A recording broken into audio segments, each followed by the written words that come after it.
speaker will be Annie Fisher.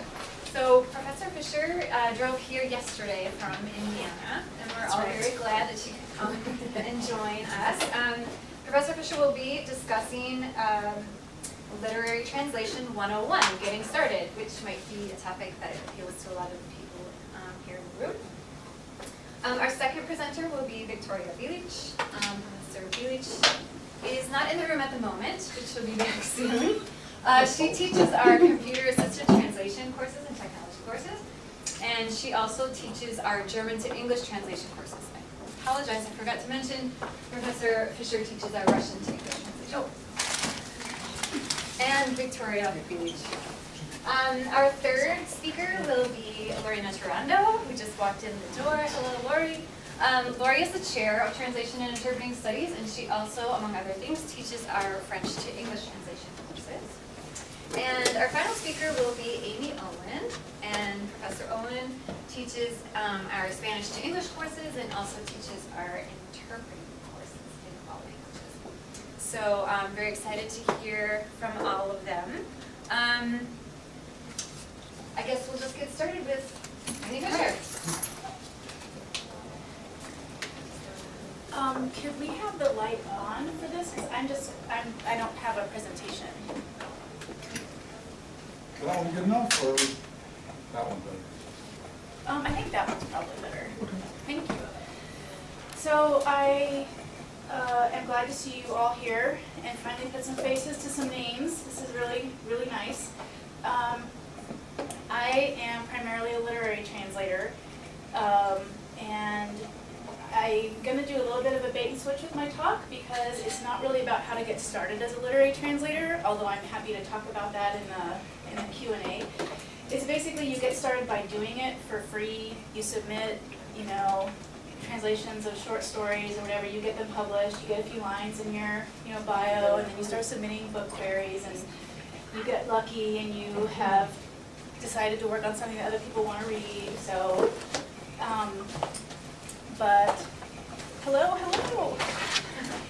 What I'm going to do today is I have a book of poems that my husband and I translated together that I'm actually not going to read from because I just want to show you the really pretty cover. Isn't that a beautiful cover?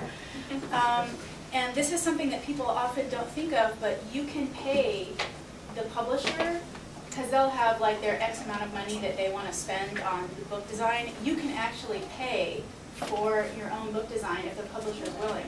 So we did this so that we would have a really super bang-up cover. So you keep that in mind. That's something you can also do.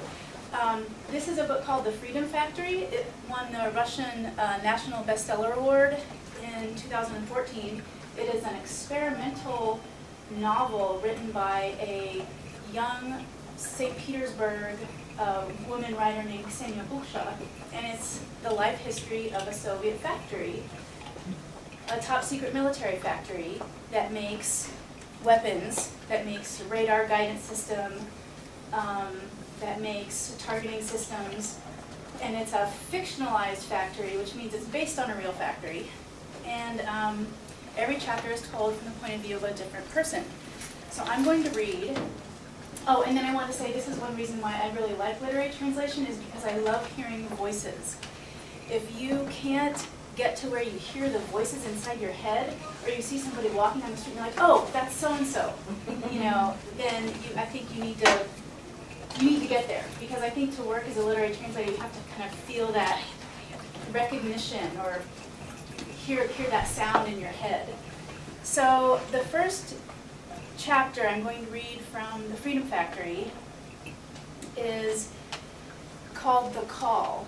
And this is a chapter about a young man named Danila L. Everybody in the book has just single letter last names because it's a top secret factory, so you have to, not use their real last names. And L grew up working at the factory. It's now after 1991, so he's trying to bring the factory into the, modern world. And he is the director now, but during the course of this chapter, he talks to a retired engineer who was one of the only people at the factory who worked for life, not for death. Meaning this engineer X made a device called the Golden Globe that's a cobalt irradiator to treat people with cancer. So it was one of the only ways that the factory uses technology to help people and not to do the opposite. So that's Engineer X who gets mentioned. The third person who Danila L. talks about is the former director, Director N, who was the director of the factory during its glory days. So this is called The Call. Night draws on, black and windy, like last night. The wind cries in the stovepipe and vents. It whines at all the windows. Everything's awash in the color black. Black offers the eye many shades. Brilliant black and transparent black. Thick black and thin. Director L gets in bed and falls right to sleep. His wife is next to him. The phone rings. Director L knows who it is. He wakes right up and lifts the receiver. It's the designer of the Golden Globe. He had a stroke, so he can't talk, but he calls the director every night. This too falls within the scope of Danila L's responsibilities. Yes, says L. Hello. X is silent. This is how he says what L must hear. It's entirely likely that he's discussing a new modification for the Golden Globe. Although no one can know for sure, maybe X is trying to say something else. At any rate, these daily phone calls are a very effective means. They show that X wants to get through to Director L through a wall of silence and incomprehension. But L is a good kid. Well, used to be. He needs all these mystical flourishes like he needs a hole in the head. Of course, X doesn't need them either. It's just that everything in X's head went a little askew. Everything became brightly lit somehow, brightly colored. And so, he calls every night. Perhaps it seems to him that it's all one and the same call. But for us, and for L, this single call breaks down, splits into many layers, one for every night. Every night. Who's right? Nobody's right. Everybody's right. Bite me. Hello? Yes, says L. I'm listening. Silently, X talks on and on, eloquently and with conviction. He says, but won't we lose the market? Look, we got down to work on the Golden Globe M, modernized, meaning we got down to work as best we could, but the conditions, we need a new storage area. Right now they just sit outside after we assemble them. What we really need is to build a storage shed. And it'd also be good for us to buy a water jet cutting machine that could cut the sheet metal for the globe cabinets using a mix of sand and water. It's ecologically safe. It doesn't give off harmful substances while it's cutting. You could set it up next to a baby's cradle. And then there's a whole series of things I'd like to have. We need a welding shop, a whole rows of golden globes they could hang in caravans, like caravans of camels. Overall, we need a lot of things so we don't fall behind Canada and the Czech Republic. We're hoping to be approved for the government's procurement program, Ivan Borisovich, says L. Then you'll get both your water jet cutter and your... In stony silence, the minutes tick past, and the orator's speech flows in torrents. The darkness on the street shifts its position. The golden darkness under the street lamps, the muteness of winter without snow, the gray pavement. L sits with the phone pressed to his ear. He doesn't doze. This is one of the director's responsibilities. The last responsibility of the day and the first responsibility of the night. Hello, yes, I'm here, says L. But the night will hold another responsibility, to dream. Director N, in white belted vestments, will explain what to do with the factory. Or the President of Russia in radiant chambers will watch L furiously making a case for why Khodorkovsky should be freed. All of L's dreams are furious, to the extent that upon waking, he doesn't immediately make himself forsake the blankets. He rolls over a few times, gets up, and only begins living 5 minutes after his awakening. No, you can't do it that way, says L, objecting to X's furious mute speech. I wouldn't lay it out so unconditionally. On the other end, something's happened. X's mood has changed, and L knows, beyond a shadow of a doubt, that now he'll get an earful, a lecture, an incensed tirade. He won't hear it, admittedly, but that doesn't make it any easier. The ear that's pressed to the phone starts burning. X's blather scatters silently all over the room. What could all that have been about, thinks L? But then he's not thinking at all anymore, since he's dropping the phone. Well, on the other end, X puts the phone back in his cradle, but now nobody will ever know what he's thinking while he does so. X has locked himself up and thrown away the key. And what L's thinking is, he's not thinking anything. He's sinking into sleep, drowsing in the golden gloom, illuminated from a streetlight outside.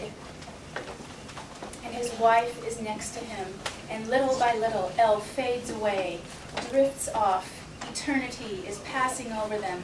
X isn't going to say anything else. The silent air has turned wordless. The snow starts up in earnest. By morning, the streets are lightly coated. By noon, they're thickly covered. Hello, everybody. I'm going to read one more chapter, and then I'm going to let us move on to our next person. So this one, I wanted to give you a sense of the breadth of what happens in the book. That was a more lyrical chapter. This is a funny chapter where there's a engineer who has designed a dispatch console to install in buildings. So if there's something wrong in the building, an alarm gets sent to the central console who can send out, like, call the fire department or whatever. And this is a brand new innovation. This is amazing. This is so cool. And this engineer is going from, area to area in St. Petersburg trying to convince local building managers to, buy his product. So these are his sales calls. And if you know anything about Russian culture, you know what happens at a sales call, which is you have to have some drinking happening to moisten, lubricate the sales process. So this is called the Chapter 22, the BITC dispatch system. My esteemed comrade dispatchers, my name is Ivan Aefich C. I'm a supervisory engineer in the Experimental Design Bureau of Factory 85, the Freedom Factory, which produces radio electronic equipment. Today, I have the privilege of presenting to you our joint project, an invention we developed and implemented at our factory. Comrades, this is our civilian system, the BITC dispatch system, which stands for Basic Integrated Technical Control Dispatch System. It will allow us to increase the operational productivity of our Housing and Public Utilities Department. We are all aware, comrades, that this department's work leaves something to be desired, but this is not because of any one individual's bad intentions. This is because it's not automated enough. Our General Director, Comrade V, has prioritized the automation of everything, including the civilian population. My esteemed comrade dispatchers. What you see before you is the console of the BITC dispatch system. We have the indicator lights for 40 buildings in our district running from left to right. And all those buildings have elevators, comrades. You'll get an audio signal if someone is trying to contact you from an elevator that's stuck. Down below, we have additional indicators. These ones here are for fires. As soon as there's a fire in a building, the BITC dispatch system signals you. It might just be that in your district, there's no gas. All the stoves are electric. But we do also have monitoring for gas leaks. These are those indicators right over here. And unlike the other indicators, which are red, these are blue. And so you're sitting here, and something starts blinking. What do? Right. You don't have to run off anywhere. You just call. Either that, or you'll get a call yourself. Just right here at the console. You pick up the receiver and you hear elevator number such and such, building such and such. And you sit here comfortably and call out the repair crew. The BITC unit is extremely simple to use and allows you to regulate and monitor all housing problems. Other districts of the city are going to be equipped with our unit, including Peterhof, Southwest, Kupshina, Koipina, Avtava, Ohta, Debenka, and others. Are there any questions, my esteemed comrade dispatchers?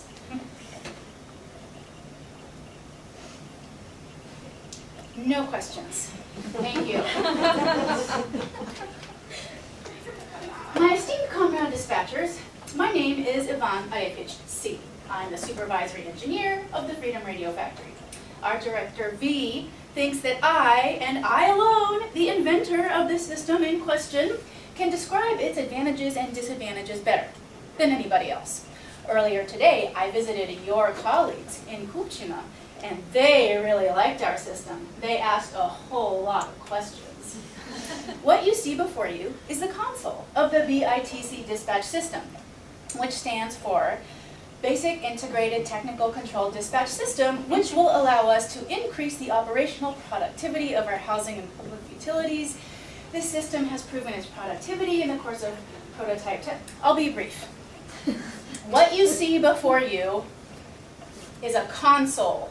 You're going to be using this console in the course of your everyday life, so I advise you to completely memorize it.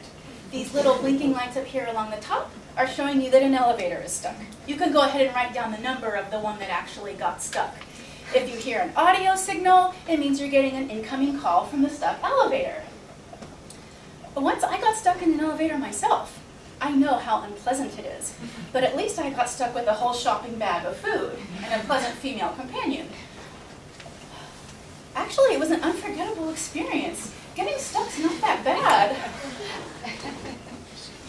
Well, and so here you have the gas indicators, but they'll only work depending on where they are, so I'm not sure you'll need them. And then here we have the indicators that are specially designated for fires. The tiniest whiff of smoke. Let's just say some kids are smoking marijuana out on the staircase, and boom, she goes off. Ha, take that. Sorry. So let's say you're sitting here and it starts blinking. What do? That's right, you don't have to run around. You can just make a call. So you sit here in comfort and call out the repair crew. Do you have any questions, my esteemed dispatchers? That's what I thought. Thank you. My esteemed comrade dispatchers, my name is Ivan Arefich C, but to hell with that, you can just call me Arefich. I invented this thing here. Well, I mean, I've invented a lot of stuff, but this thing will save everybody. As long as nobody steals the copper cable, that is. I'm really worried that somebody's going to run off with the copper cable. If that happens, this stupid thing won't even work. So you have to make sure nobody takes it. People have gotten really bad these days. So it's called the VITC dispatch system. I know, I laugh too. I invented it, but I didn't name it. We have a special design department. Our director's a psycho. But who's not a psycho in this world, right? I mean, you're the third place I've been today, so please excuse me. However, enough of the introduction. This is the console. As you can see, there are these itty bitty lights here that blink at you so tenderly in different colors. Right now, this console means nothing to you, but in time, you'll see it for what it is. So right here is if an elevator gets stuck, and it depends where, and if somebody calls, pick up right away. This here is if there's a fire. Now that's no joke. If that happens, you've got to call somebody out right away, even if it's just that somebody burned their pancakes. When people go and start getting drunk, anything can catch fire. People just go and leave their cigarette butts lying around. You think I didn't put myself heart and soul into this? I'm just afraid the damn thing's gonna break down like it always does. And what's it to you? You don't give a crap. You're just gonna turn it off and walk away. But I'm here to appeal to you. Don't walk away. Just stay sitting there in the dispatcher's office. What's so hard about that? But just watch out for the little lights. Keep your eye on them. And that was my show for today. I'm off. I've still got one more district to go. I'm running out of time, so I'm not going to read it, but this is how it ends. Friends, dispatchers, I'm appealing to you. They promised to get me a Zhiguli if I can get the system adopted and implemented. I already got my driver's license. Elevators get stuck, buildings catch fire, leaks explode. It's in our power to prevent all that. Comrades, let's drink to it. And again.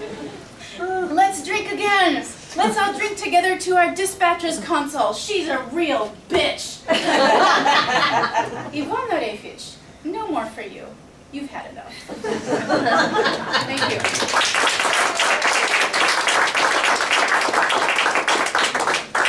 Any questions now? Or? We should probably move on. Okay. I can play later, so. Actually, you're just at 20 minutes. You've got 20, 15. Oh. And then, oh.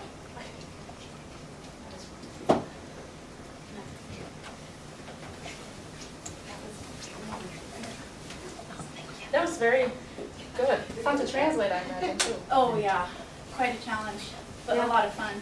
Yeah. It's amazing how different those two chapters You gotta hear the voices in your head. are. Totally.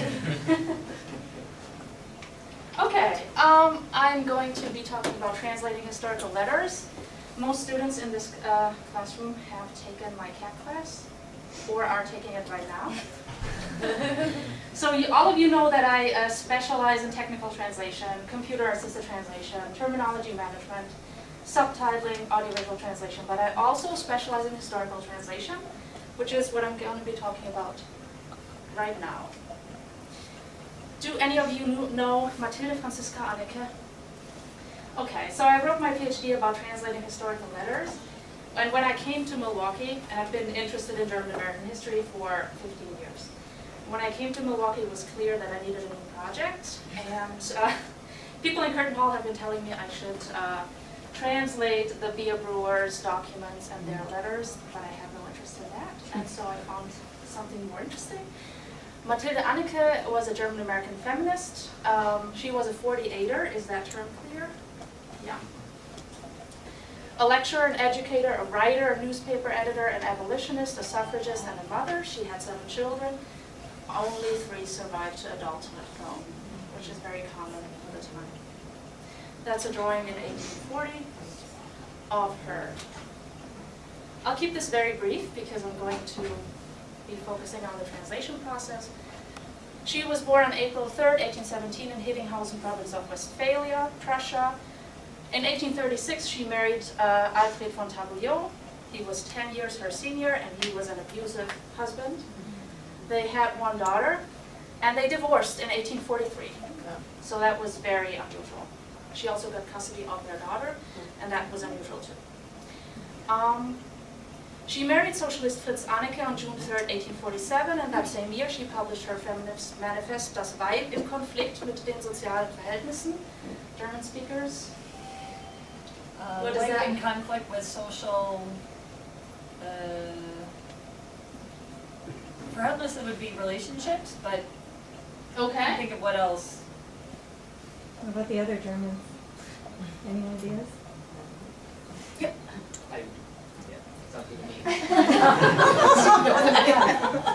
Okay, so here we are already at the historical language. Das Weib, here is more like die Frau, Woman. woman. Women in conflict with society. Where she's basically saying men are suppressing women, women should free themselves of men, and should be independent, women should earn as much money as men do. The Catholic Church is oppressing women as well. So she was very, very progressive. This is the Deutsche Frauenzeitung that the German speakers will be able to translate, Stefan. German women's newspaper. A women's newspaper. She published it here in Milwaukee because she lived most of her life here in Milwaukee. After the failed revolutions of 1848, Mathilde and Fritz Anneke joined the forces in Rastatt, but then that did not work out, as we all know, and the 48ers came to Milwaukee, and they were 2 of them. They emigrated to the US in 1850, and the Deutsche Frauenzeitung was published in Milwaukee and in New York. So here we see Zentralorgan der Vereine zur Verbesserung der Lage der Frauen. Another quiz. Basically a paper to die Verbesserung der Lage der Frauen. And that would have been the Better the situation of women. Right.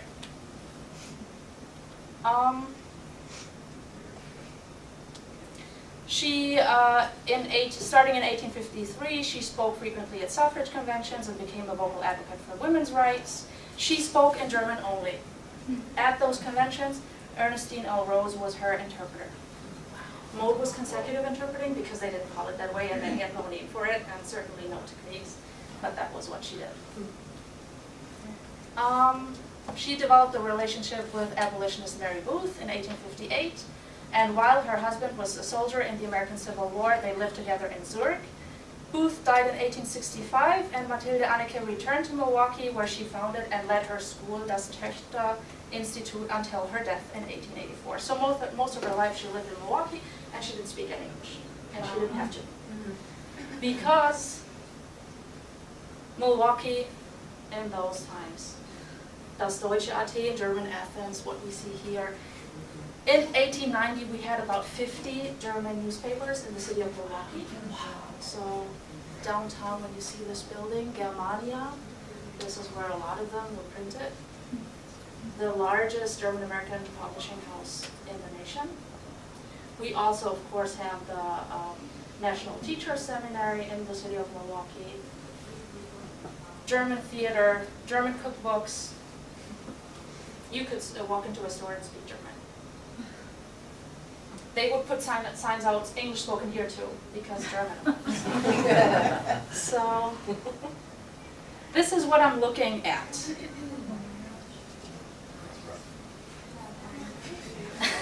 It's rough? Okay, so I decided I was going to work with that collection, and so these are the letters I'm looking at. What do you see? Beautiful handwriting. Beautiful handwriting, thank you, I agree. Stefan? Is it in Sütterlin or? It wouldn't be Sütterlin because Ludwig Sütterlin invented the Sütterlin script in 1911. And before we had Courant. So Courant type. And what's that? I'm going to be talking about that later on. I'll sort of show you some examples. It's just an old type of German handwriting, and very few people can still read it. Even very few Germanists. The book project, I'm actually collaborating with a historian who is an expert on the Civil War era. She's going to write an introduction. I'm writing an introduction, and we have lots of footnotes, of course, explaining historical events. The historical translation process looks like this. First, you need to create a digital archive. So you scan all of the letters. That took maybe 5-6 weeks. Selecting, transcribing, and editing the source text is the second step. Researching letter protagonists and backgrounds, because these people, she's writing to her husband, they know 200 people, they don't explain them. They don't explain any events. It's all elliptical writing, and the translator has to do that research.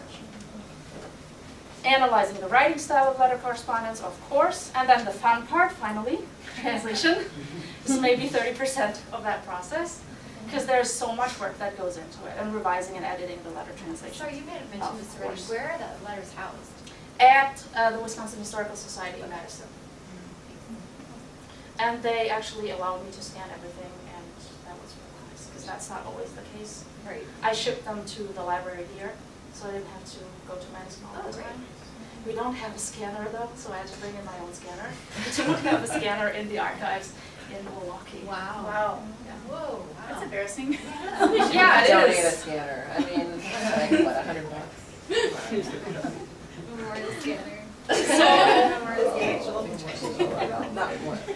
their daughter, Herta, donated the collection and in 1945. And in it, there are more than 2,000 letters, and now I have over 6,000 individual scanned images. And of course, I had to come up with a system. I like organizing. So I came up with a naming system. For example, a letter from Mathilde Anneke to her husband Fritz Anneke on April 19th. And so this is the PDF that has the total letter. This is page 1, and this is page 2. Just really quick, like where are you storing, because 6,000 images is going to take up a lot of space, so like do you have it like on an archive somewhere, like? just I in right an now archive? have it on my computer and Yeah. saved on a lot of, in the Dropbox and wherever. It's going to take up 60 GB, so that's a lot, but you can That's still, crazy, not, yeah. not crazy. But I scanned them in high resolution, and you will see why. Okay, now we get to the script bunnies. So this is, if you don't have, I mean, I've been working with these texts for more than 10 years, and I just read it like any regular handwriting. But when I learned it 10 years ago, this was my chart. Because it's very different from standard German writing. Especially the S and the F often get mixed up, incorrect.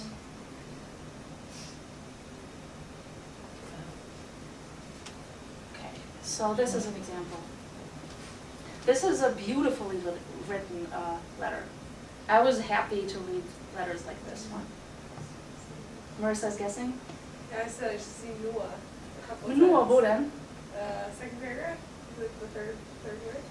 Ja, Nua? Hertha denkt nur an Lilly. Got one. Und wo sie wieder sind.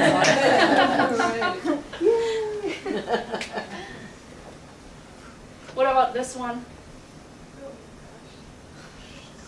Annika Pfaffer. What did you say? Annika Pfaffer. Oh. No. It's Freundschaft is what it is. No. Freundschaft? Friendship? Wow.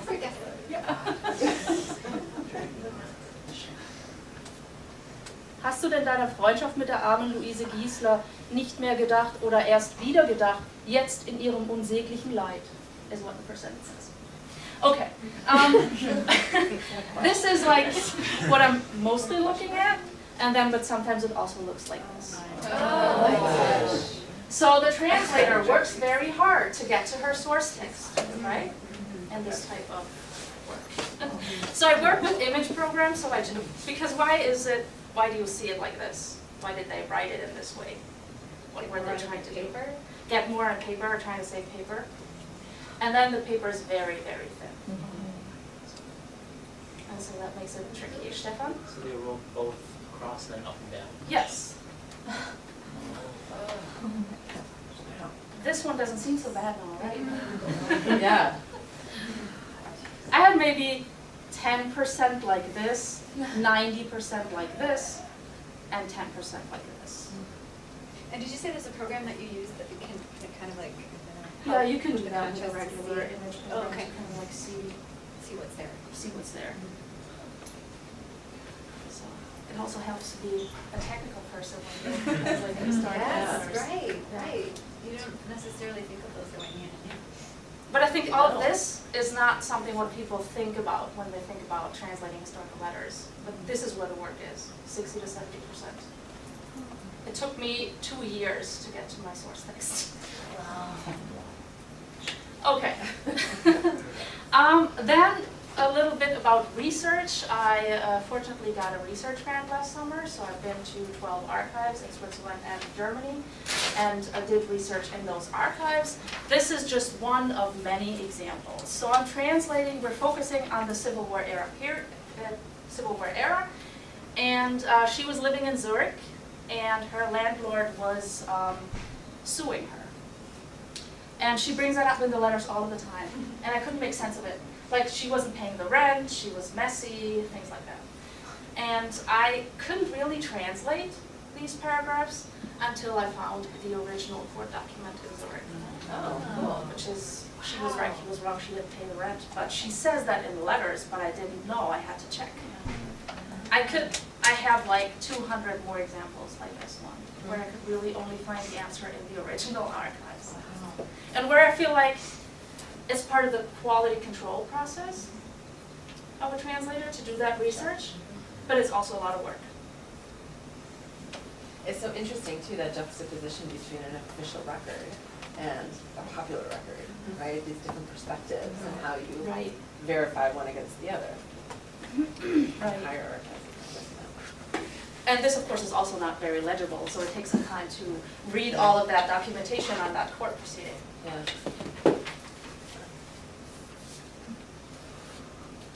Translation strategies, just a little bit. I'm informing a modern audience about this correspondence. I'm trying, of course, to approximate 19th century writing, so I'm not modernizing the language at all. I'm a visible translator, of course. we have maybe 70 footnotes in the first chapter, then it gets less. But there are a lot, and you will see why, because I have a couple of examples for you. And it's definitely a translation, of course. I'm not making it a second original, it can't be. Any questions about this? Did you said your partner is writing an introduction?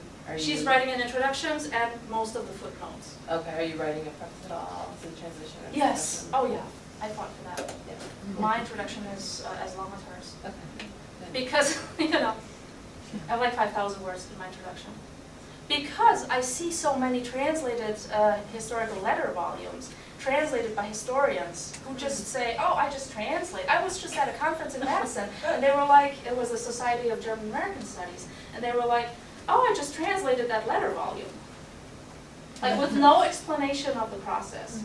Right. I also do a lot of quality control when I do the transcription, and I've seen so many errors there. Yeah. So, yes, luckily I get to do that. And I think it's important. Absolutely. Because a lot of historians, they translate historical letters and it's just a side product for them. Okay, 5 more minutes. Translation challenges, unique writing styles, elliptical writing, of course.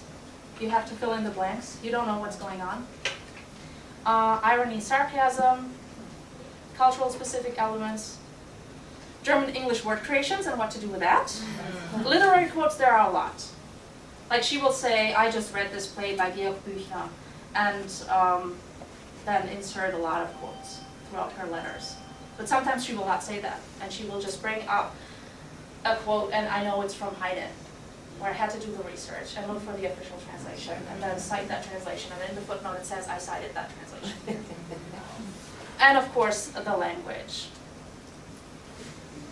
So in this example, she's writing to her husband, and she's still in Milwaukee, July 15th, 1859. I highlighted a few things, and if we have time, we could discuss those. What is she doing here, German speakers? English. Denglish. What's Denglish? Just a mix of the two. That is very Mix of German and English. She is mixing. She's trying to say papers as in newspapers, but she's using an umlaut. And so, for things like this, I italicized the term to show that this is what she did. And then here, I think the last sentence is interesting too. Gradaus ist zum Volksblatt geworden. Newspaper names. Newspaper names, right? And we have footnotes on both newspapers. Gradaus and Volksblatt, Atlas, all of them published in Milwaukee. But how could you also understand that sentence? It could have a different meaning. If you don't do your research and you don't know these are two papers. Stefan? that geradeaus went to some sort of newspaper called the Volksblatt, like a type of paper or something. A type of a paper for the people, right? It's actually, the title is Volksblatt, but Volksblatt could also mean a paper for the people, a people's newspaper. So if you don't know anything, you cannot translate this. You need to know about these newspapers to be able to translate. I have 2 more examples, but I can You just... have 2 more minutes. Oh, 1 minute per translation. It took me so long to get there. I have a minute now. Okay, here I highlighted Heimat, and in this case I translated it as home, because I feel like Heimat can have a lot of meanings. We can discuss endlessly about the meaning of Heimat, but in this case I feel it's like where she feels at home. This has been quoted in the biography that was written about her, and there were 2 mistranscriptions in the German original that significantly changed meaning. It says andere lieben, as in different loved ones. It was transcribed as anders lieben, as in loving differently.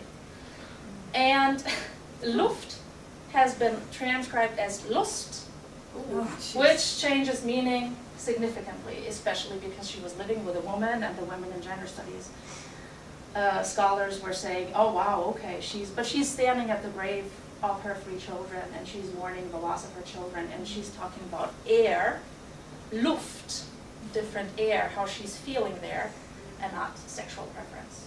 So these things have been mistranscribed. So that is the first error to the translation. So I went back and did all of the transcriptions, even though I found some quotes in the biography, but there was no single sentence without an error. So I redid all of that.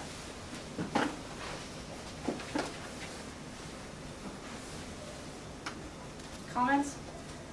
Stefan? So did that, after you found the errors, did they do anything about it in biography? The woman published the biography in 1980.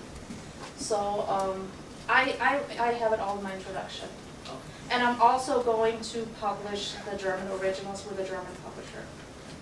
The English translation will be published by the end of this year or early next year with University of Georgia Press. And then I'm looking for a German publisher so that people can actually, but I can do more with it, like compare the original to the translation, and so that people won't go back there. But here we actually have it in a footnote because it's been misquoted so often. Sorry, I didn't know that was gonna happen. Okay, that's fine. I have one more example, but we can Yeah, also do leave it. it at that. Yeah, Okay. Maybe just the first sentence. Because that's also not your standard German. In Franziska beklage ich nichts wie das Weib.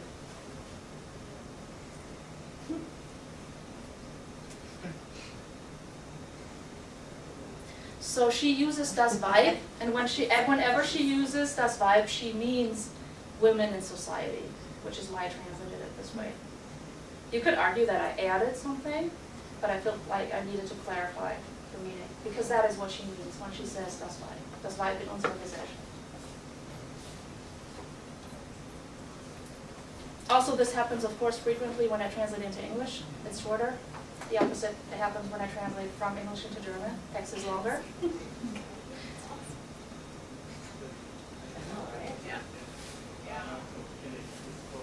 Okay. Thank you very much.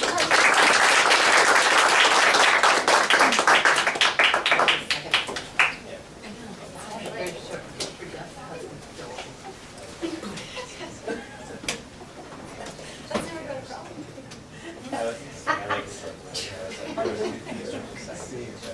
I'm sorry, Elena. Was not in That's minute. very unprofessional. Okay. Hi, everybody.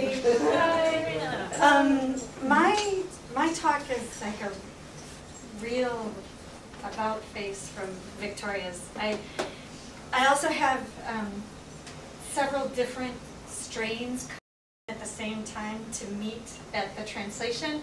So I'm hoping that you'll be able to follow everything. I have a little bit of background to get before we get to there.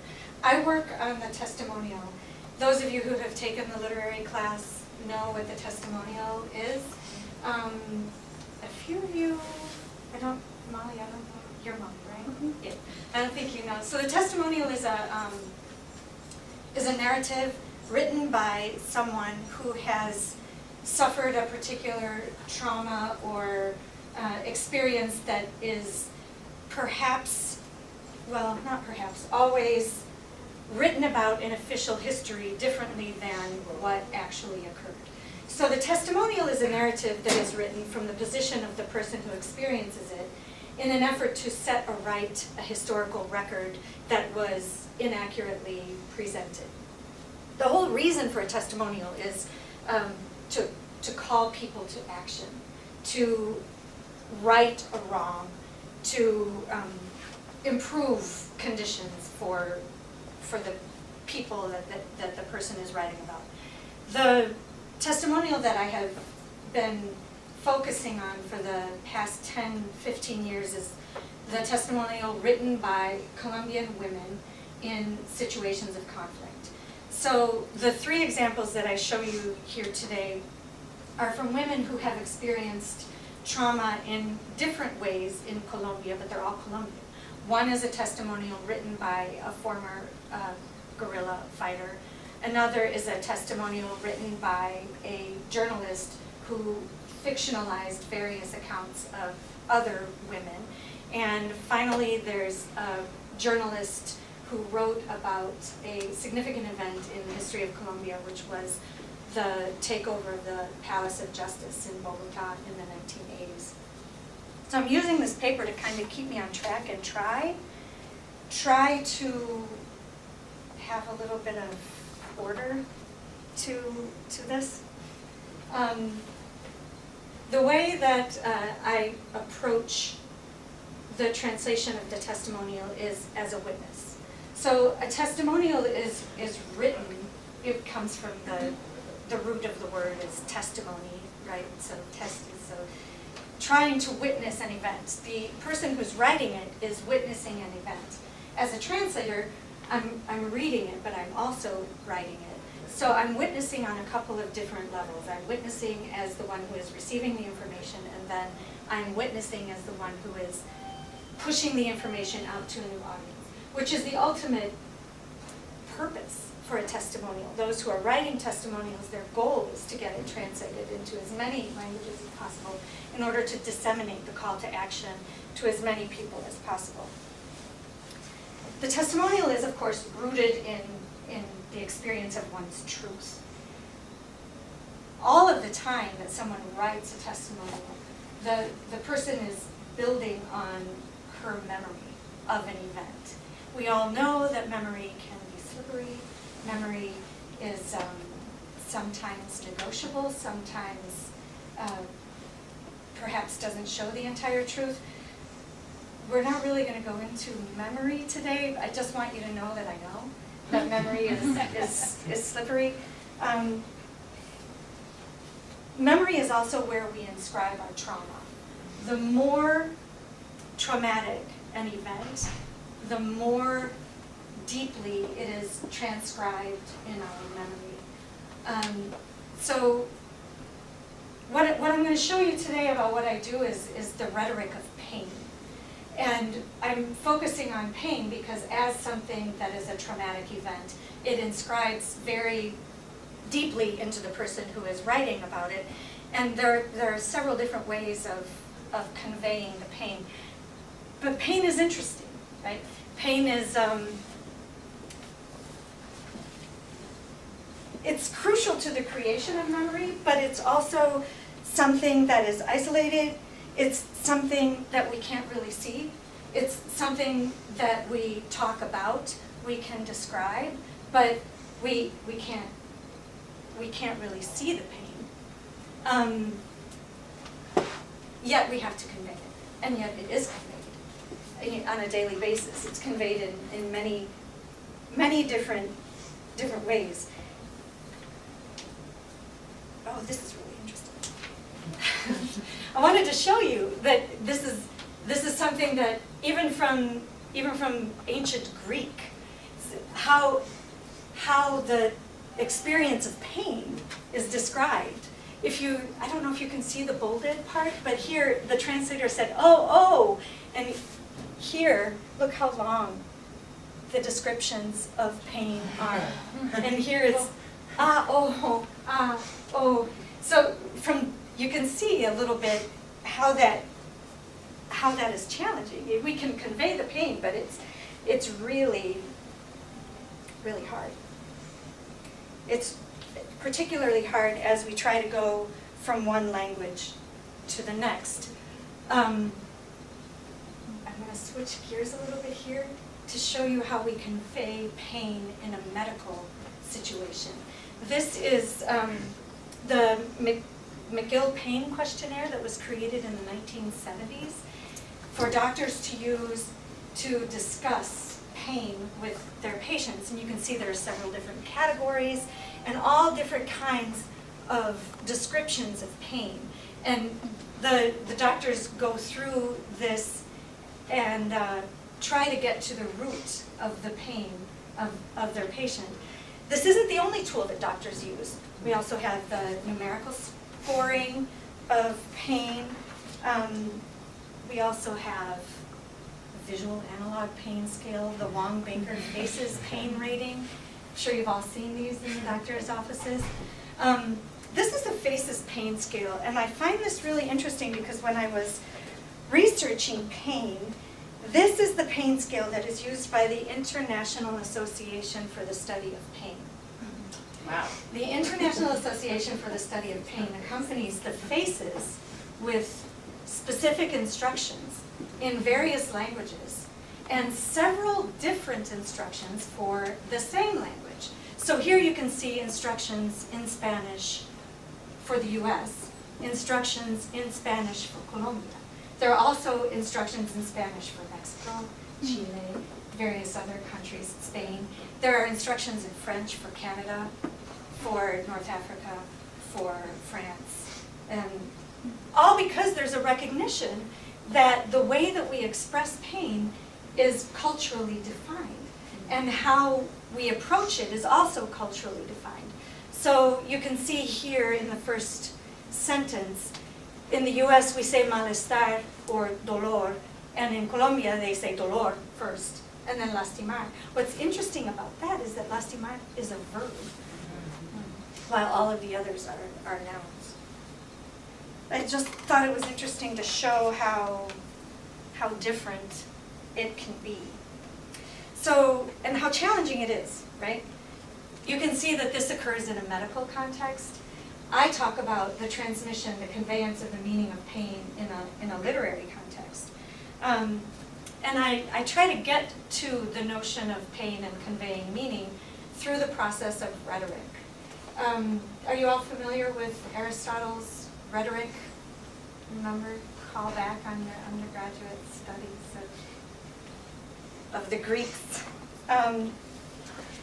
So, really, Lindsay, Hi. So, what rhetoric does in a nutshell is trying to convey or persuade through the use of language in many different ways. So what I want to show you is how I worked on conveying pain in the translations in 3 different ways. So there's a rhetoric of body pain, there's a rhetoric of cultural pain, and there's a rhetoric of silent pain. We convey pain in language through the body, through culture, or through silence. This is an excerpt from my most recent translation, Spiral of Silence, written by Elvira Sanchez-Blake. She was the one, she's a journalist, Colombian.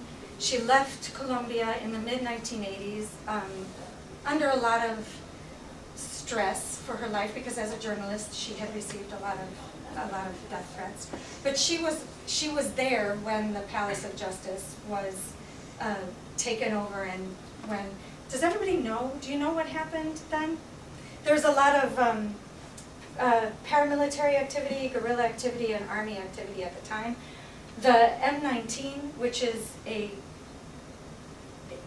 urban, upper class, intelligence-led revolutionary group, they got together and they decided they were going to attack the Palace of Justice, which is like the Supreme Court in Colombia.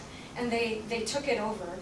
And after they took it over, they did it relatively peacefully. There were no, there were guns, but there were no casualties until the army decided it was going to raise the Palace of Justice in order to eliminate the guerrilla.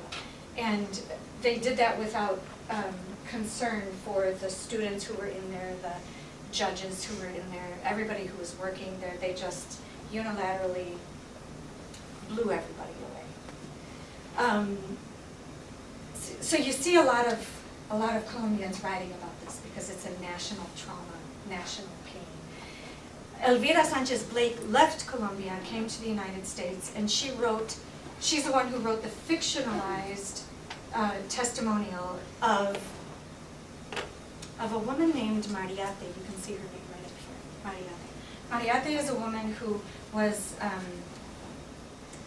16 when she hooked up with her boyfriend, husband, Julian, and she didn't know that he was part of the M19. And what Julian had done was he had taken some weapons that the M19 had stolen from the army and hid them in their apartment. The army found out about it. The army raised their apartment, took Mariate into the women's prison and Julian into the man's prison, and they were apart for some time. Mariate is an interesting person because Elvira Sanchez Blake met the real life Mariate in Colombia, but she didn't get her last name. They were just friends in school, and then one day she disappeared, and she was never able to contact her again. So by reconstructing Mariate's life from her own memory of what happened with Mariate, as well as adding the lives of other guerrilla women who she knew, she reconstructed and made Mariate in this testimonial. It's important because in this text, we read about torture, and we read about very specific kinds of torture.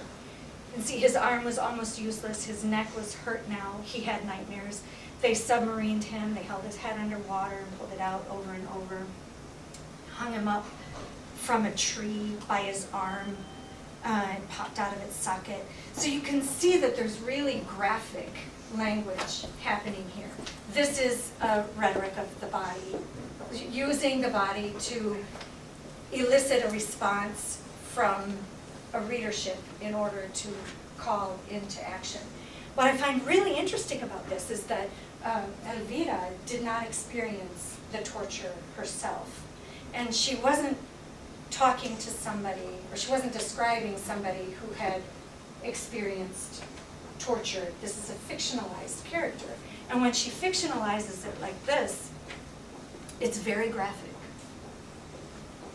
Which is interesting when you compare it to this text. This is an excerpt from Olga Bear's Smoke Screens, which is my current translation project. Olga witnessed the takeover of the Palace of Justice, but she stayed in Colombia. And she ended up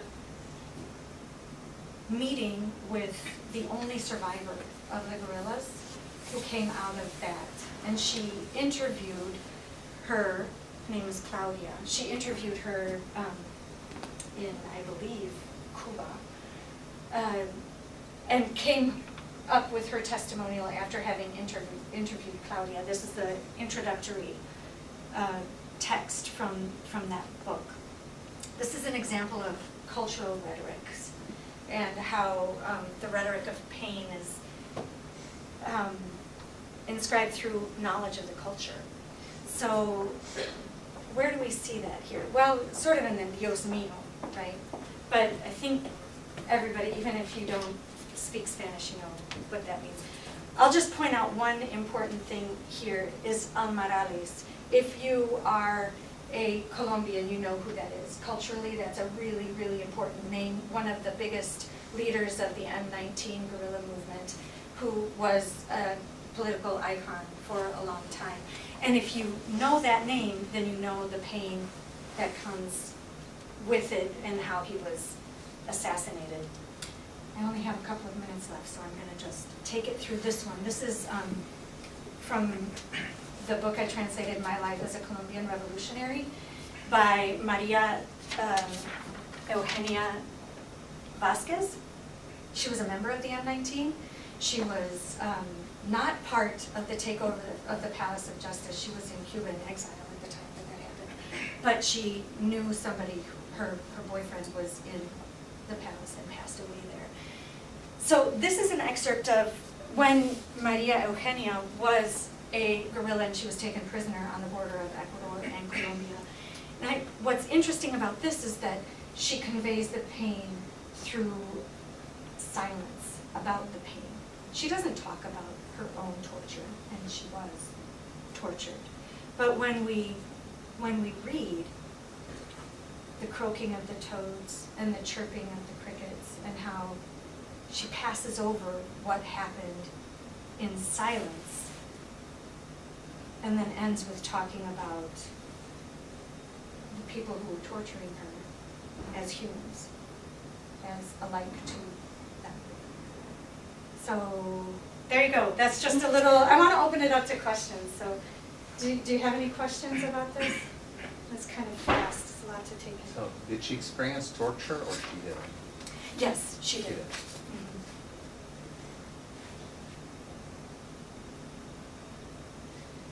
Question. Do you see a pattern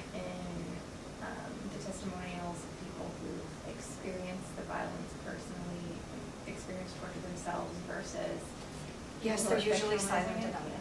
They're usually silent about it. They'll pass over it in less detail. They don't like to talk about it. Yet, the very act of writing about it is a way to face it and maybe even live for the people that they weren't able to save in the process. So yeah, it's an interesting phenomenon. And it happens across cultures too. I've worked in Colombian testimonial, but in French testimonials it's present too.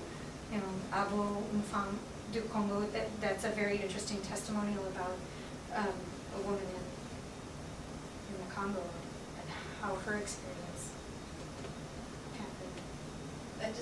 I wonder what you think about sort of like the sounds that do come in. Like in the beginning you showed the Greek, right, and how long that was and how it was right? And we think about all the sounds we make when we're in pain. And it's interesting in this passage that the croaking of the toads and the chirping of the crickets come in to replace that. And it's totally, I mean, it's metaphorical, right? So it's this other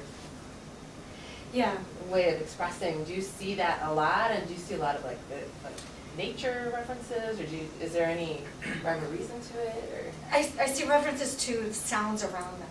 So in this particular episode, they were out in a rural area, so there was the croaking of the toads and the chirping of the crickets. But if it happens in a prison, then what comes out is music.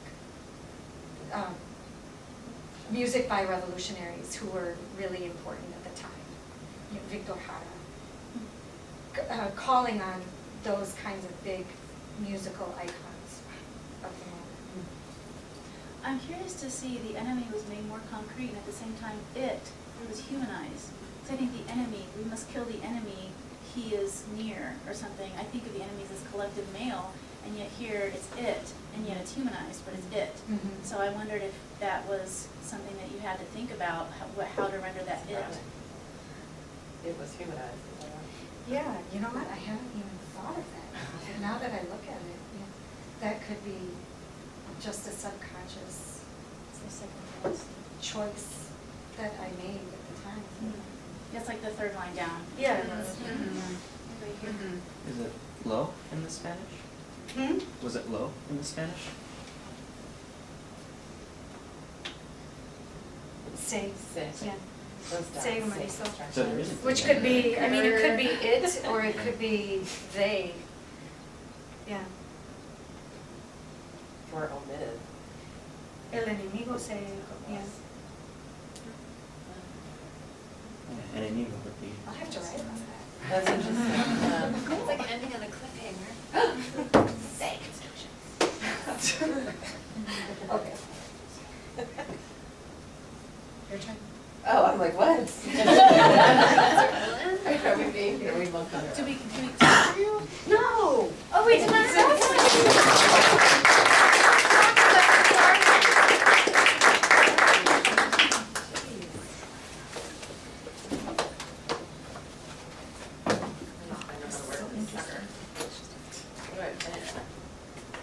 It has the pointer too. You can put it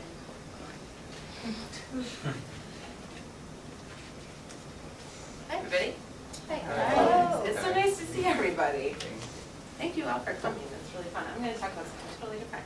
Thank you, translators. I'm going to talk about issues in community interpreting, as if community interpreting in and of itself were not broad and general enough. Issues in seems to go with the flow with that, I thought. But then, so I want to talk generally about community interpreting for a minute, and then I want to get into a little bit of a case study which presents more issues. So the thesis of this is there are a lot of issues in community interpreting. So that's what we're working with today. In 20 minutes. In 20 minutes, yes. In 20 minutes. Right, exactly.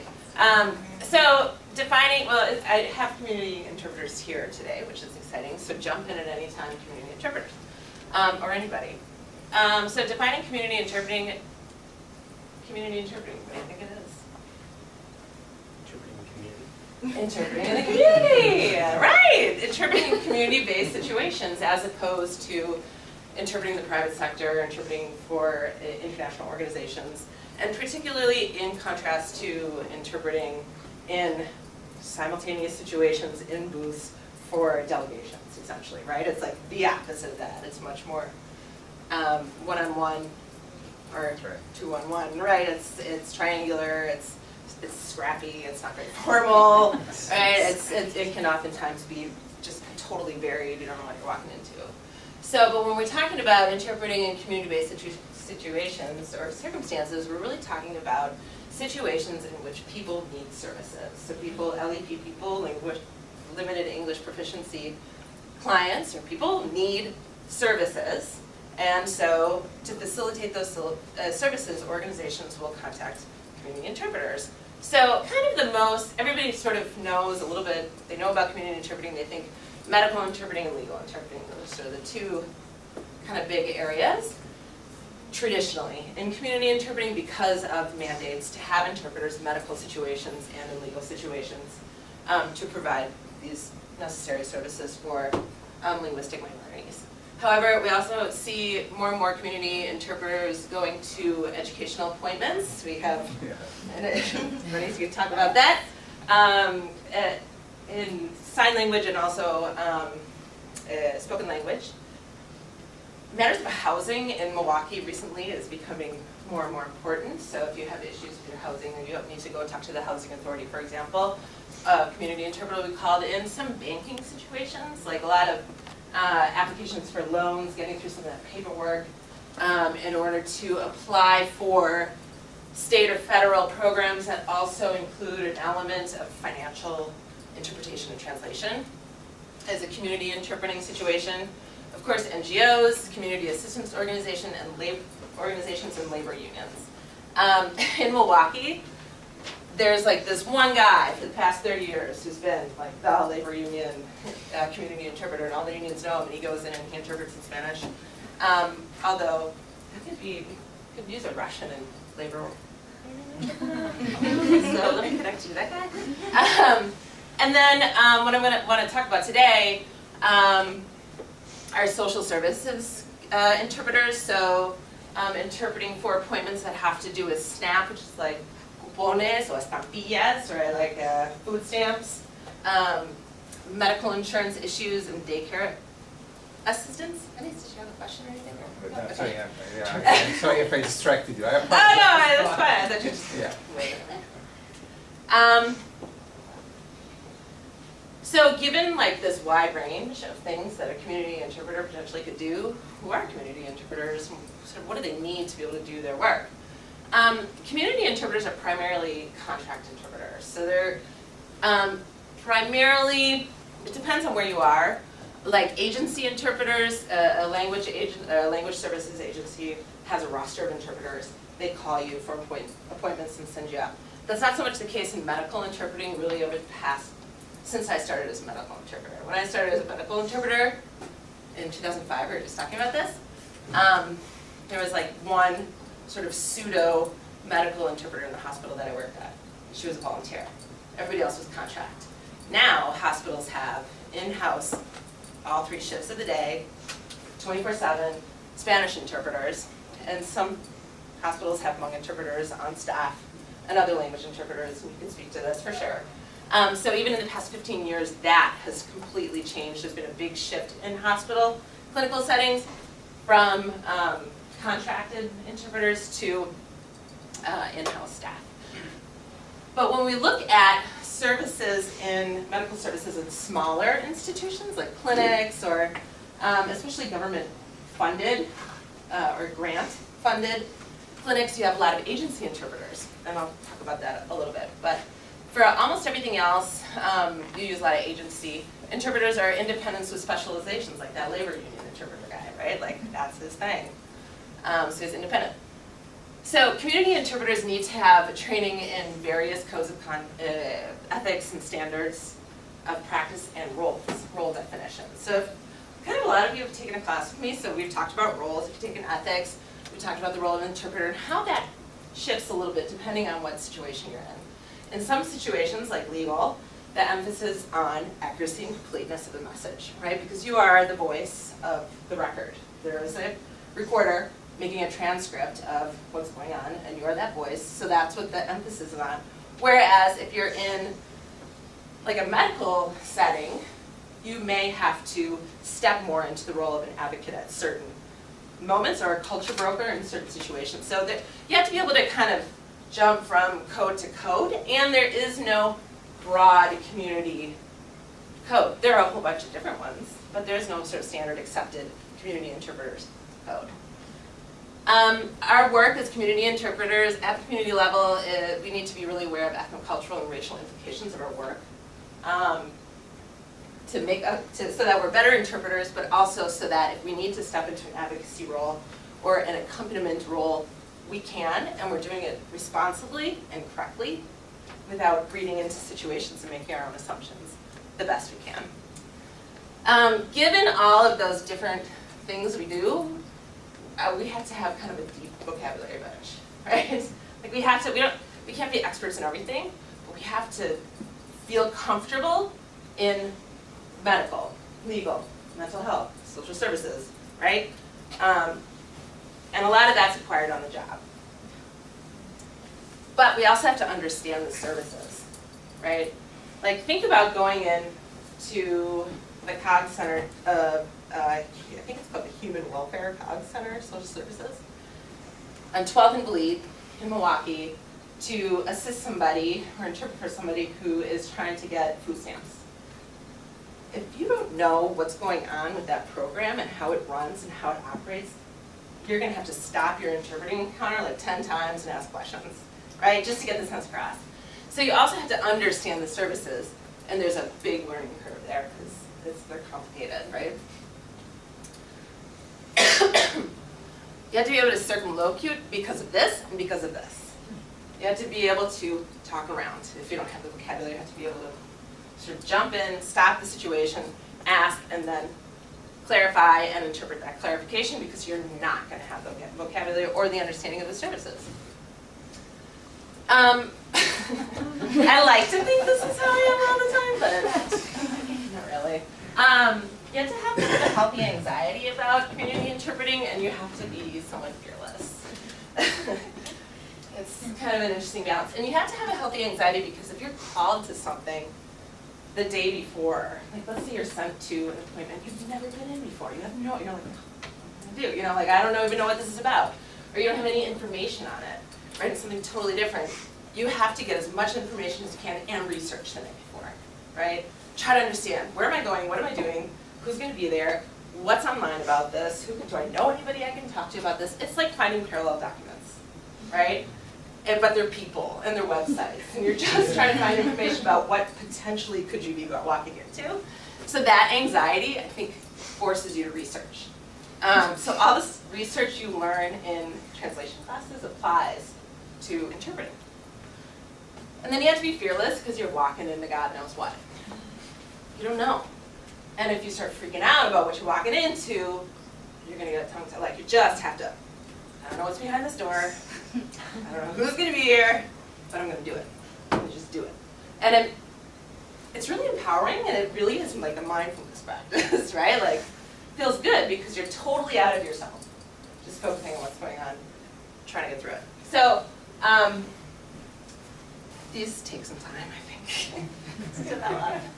And then you have to really be capable in all the modes. You have to sight translate, all kinds of stuff. You have to go into simultaneous, oftentimes chuchotage, where you're whispering into somebody's ear about what these people are talking about.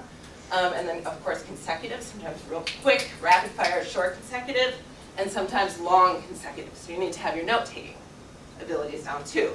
And then you have to translate. And they don't tell you that you have to translate, but you have to translate a lot. So moving from that broad view to like a case study, I want to talk about the Social Security Administration. This is the federal Social Security office in DC, and it's a federal bureaucracy, however, or agency.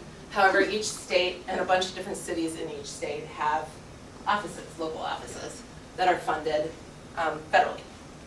So Social Security Administration does stuff like gets your Social Security cards, deals with your Social Security retirement benefits, aspects of Medicare and Medicaid, disability programs. And this is kind of what I'm going to talk about today a little bit, disability programs, the Supplemental Security Income, SSI, which is income to, quote, aged, blind, or disabled people who have limited assets with which to support themselves. So interpreters are oftentimes accompanying and interpreting for people who are soliciting SSI. And SSDI, which is Social Security Disability Insurance, which is for people who are eligible because, quote, due to disability lasting at least 1 year or expected to result in death. Okay? So this can be really hard to prove, right? There's a lot that goes into receiving, to being approved for SSDI. It can be given to adults, children, or children of disabled parents or guardians. Okay? So if you're interpreting an SSA for SSDI, you might be interpreting for a child, you might be interpreting for parents of a child, you might be interpreting for the parent. You know, it can be all kinds of people that you're actually working for. And in order to get benefits, a person has to now think about all the things that we could potentially be interpreting in here, right? Disclose financial information, pretty detailed financial information.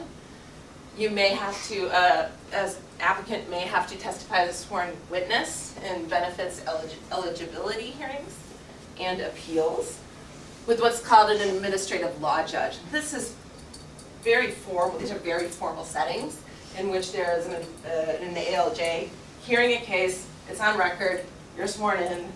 You, as the interpreter, have to explain what your credentials are. It's like being in the courtroom, basically. A seeker may have to undergo medical testing. So now we're dealing with all of our medical vocabulary, which includes, and this is specialized with specialization in mental health assessments, regular general medical assessments, vocational assessments, which is like, tell me about your job as a forklift driver. What did you do in detail? Could you do that now with your condition? Right, so all of a sudden you're on the factory floor. You have to know about this part and that widget, this thing, this conveyor belt, right? Like, it's really, it gets really complicated if you don't have the vocabulary for it and you're not familiar with it. And then this is what I want to now zero in on real quick. I'm almost done. Oh, you have 5 minutes and 58 seconds. Perfect. IQ, neurological, and cognitive testing. This is what we've been talking about. Lori and I had this conversation on the street, and I was like, can you believe they made me interpret for this situation? Wow. Like, it's just crazy, right? So I want to talk about that kind of testing right now. So this is for people who have extreme cases of autism or pretty serious cases of autism will undergo IQ testing or other neurological or cognitive tests. People who suffer brain injuries, traumas at work or wherever, accidents. Cases of sort of medically caused brain injuries, so aneurysm, stroke, tumors, things like that, that can affect brain functioning. And the most commonly used IQ sort of cognitive test for SSDI benefits is something called the Wechsler Adult Intelligence Scale, or WAIS. And this was created, it's gone through like 4 or 5 iterations. It's an IQ test to measure intelligence and cognitive ability in adults and older adolescents. However, other WAIS tests have been created for children. It's used worldwide through translation, so it's been translated. In Spanish, there are 3 versions. In French, I know of 2. So it is used worldwide through translations. And this is kind of what it tests. So this is just like a diagram of how the test goes. It's about an hour-and-a-half long test. And you're testing the full scale IQ, which tests verbal IQ and then a performance IQ. So what you're able to understand and communicate, and then what you're able to react to, essentially. So if we just look at the performance real quick, you're interpreting for somebody who's testing somebody else on perceptual organization through things like, here's a series of pictures, what comes next? out of these 4 pictures below, tell me what comes next, right? One of these things is not the same, right? It's a little bit like that kind of situation. Block design, I'll show you a picture of that. Matrix reasoning, I'll show you a picture of that. And then processing speed, so these are tests where you're given an activity that you have to do in your time. How many answers can you give in a minute, right? And then they code that with a number, and then that number goes into a bigger schema, and then based on all your numbers, there's your IQ, right? So there are a lot of issues with it anyway. Digital symbol coding, symbol search, looking for, like, where's Waldo, kind of, in a more almost basic way. Digit code, symbol coding. This stuff, for an interpreter, is easy. Make this picture. Do this. Like, that's the kind of stuff you're interpreting. What does this look like? What thing is missing from this picture? You can't even see the pictures. You don't even know what's going on over here between the psychologist and the client. You're over here just repeating, right? Just interpreting. And that's easy stuff. Where it gets tricky is in this verbal IQ area. Because you're being, yeah, it gets real weird. Verbal comprehension index is working with vocabulary words. What does this mean? What does this mean? How do you, with the word? So like, I'll show you some examples. One of the tests is similarities, information, and comprehension. And then there's this whole like mapping section, which is basic arithmetic. Jane had 4 apples, John took 2. How many apples does Jane have now? And they get progressively more complex. Digit span is, Kate, I'm going to give you a series of 5 numbers, repeat it back to me, now repeat it back to me backwards. Right? So that stuff's not too tough for an interpreter. The letter numbering sequencing, not too tough. This is the really crazy stuff. So let's get into, just want to show you like what we're dealing with. And think about this as a language professional. This is performance, this is easy, right? Picture completion, okay, interpret this. Which 3 of these pieces go together to make this design? Which 3 of these pieces go together to make this design? That's all you have to say. Okay. Block design. You're over here, you don't even see this picture as the interpreter. The psychologist says, make this design using these blocks. These are blocks that are half red, half white. And then the person has to do it, and you just wait. Block design. Performance. Some of these I'm like, I don't know if I can do this. So matrix reasoning, select the missing portion of the incomplete matrix from the options below. That's your instructions you're getting, right? Okay, that's really clear. The client looks at these pictures, they figure out which picture is missing, that goes in there, right? And they get just more and more and more complex. And then picture concepts. Choose one picture from each row to form a group with a common characteristic. But you don't have to say any of these things, right? You just give the instructions. And then, of course, I'm like, oh, cheese and banana. Oh, but there's no food. Okay, like, it took me a while. I was like, oh, yeah. And then I was like, oh, crap. You know what is assumed about having an interpreter do these tests is that they assume that you can pass them as the interpreter. So here's where it gets real complicated. Similarities. The question is, dog and cat, what is similar? Tell me the similarity, or tell me what is alike about dog and cat. Right? So you have to like cut articles. The way you say it is a certain way. Book and paper. Wooden nails. Computer documents. Pencil, ball pen. Table chair. And then they get more and more complicated. Earphone, cell phone. Food, water. Food, gas. Red, heart. Base, bat. Raise, honor. Any problems with interpreting these? Yeah. What? That was cultural. Multimeaning. A lot of it's cultural. Base, bat kills me. Right? There's Spanish versions of this. In Mexico, it is not base bat, right? It's foot, pelota, right? Like there are other things.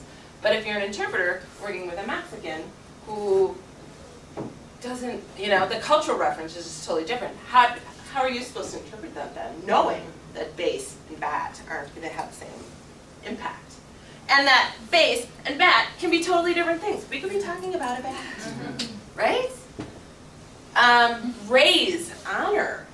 Just think about interpreting that into your language. All those multiple meanings, right? So it's super problematic. Basic information, this is another interesting one. How many wings does a bird have? Okay. Who's the president of the United States? Invariably. Even in the hospitals, somebody comes in sort of out of it. Who's the president of the United States? How many nickels make a dime? Culturally, it's a CSI, right? What is steam made of? Who wrote Tom Sawyer? That was the one where I was like, the psychologist like, really? I don't think this guy's gonna know. What is pepper? Love that one. And then, so these get progressively more difficult and abstract.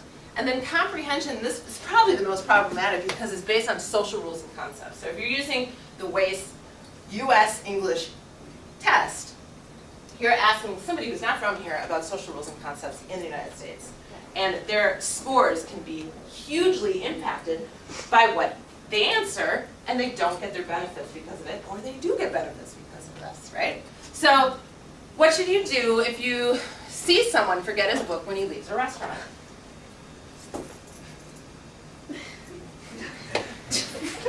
Depends on the book, right? What is the advantage? What is the advantage? This one just like kills me, right? Because I just think about Central America. Yes. You know, like, what is the advantage of keeping money in a bank? What if you come from a place with a totally unstable banking system where it's scary to leave your money in a bank? Like, you would never do it. Why is copper often used in electrical wires? Okay, so they get harder and harder and harder, right? But the point of all of this is that the fundamental issues with language transfer complicate how somebody's going to get benefits, how somebody's going to be able to live their lives, right?